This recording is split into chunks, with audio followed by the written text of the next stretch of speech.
Can't speak to what they talked about at lunch. Mike is his role as sort of the. Oh, I think Mike plays a very productive, very constructive role here.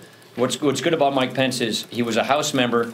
He knows our system. He knows House members personally very well. He's the president of the Senate, and a lot of the people that he served with in the House are now over in the Senate. So Mike is the perfect bridge between the House, the Senate, and the White House, and I think he's doing a fantastic job.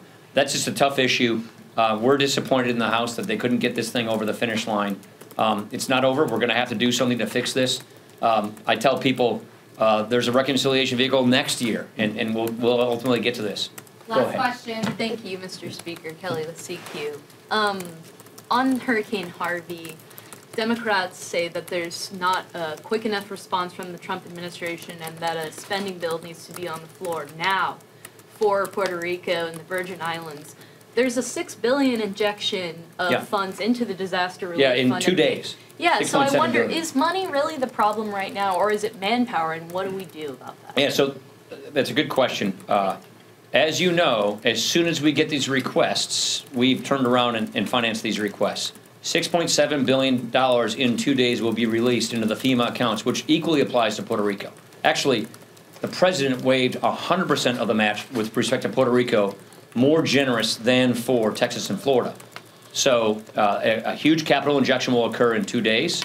So the resources are there, but we clearly believe and understand that those resources will eventually be tapped. And what's happening now is you have to do damage assessments.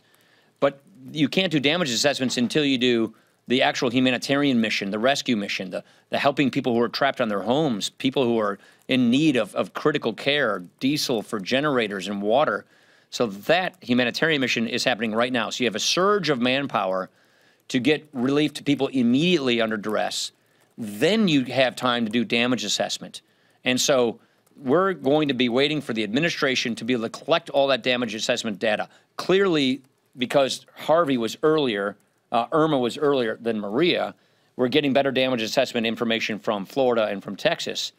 But we still have to get more damage assessment from Puerto Rico. And we believe, I assume it's in October, that we will get a request from the administration and we will quickly act on that request because we need to get help to people who need it. And so that's going to happen. And I'm comforted in the fact that the bill we passed earlier, a few weeks ago, in response to the request, that also applies to Puerto Rico. And I'm very glad we front-loaded the $6.7 billion, which was in the CR, which they'll get, like I said, in 2 days. So that money's there. The challenge with Puerto Rico, there are several of them, but it's an island. I mean, in Janesville, we loaded 10 trucks with a day's notice for the J.J. Watt Foundation and sent them down to Texas. You can't send trucks to Puerto Rico. You know, so it's much more challenging. I'm very glad that the president waived the Jones Act so we can get every ship we can find over to Puerto Rico. And then it's about getting the radar up on the runway so that the air traffic system can be fully up and running. So there's a lot of work that's happening right now. Is more military needed? Yeah, well, I won't speak to what Northcom can or shouldn't do, but obviously everything we can do is needed.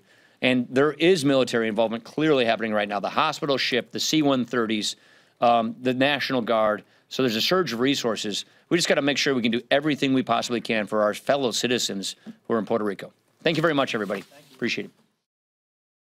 Hey there, thanks for checking out CNBC on YouTube. Be sure to subscribe to stay up to date on all of the day's biggest stories. You can also click on any of the videos around me to watch the latest from CNBC. Thanks for watching.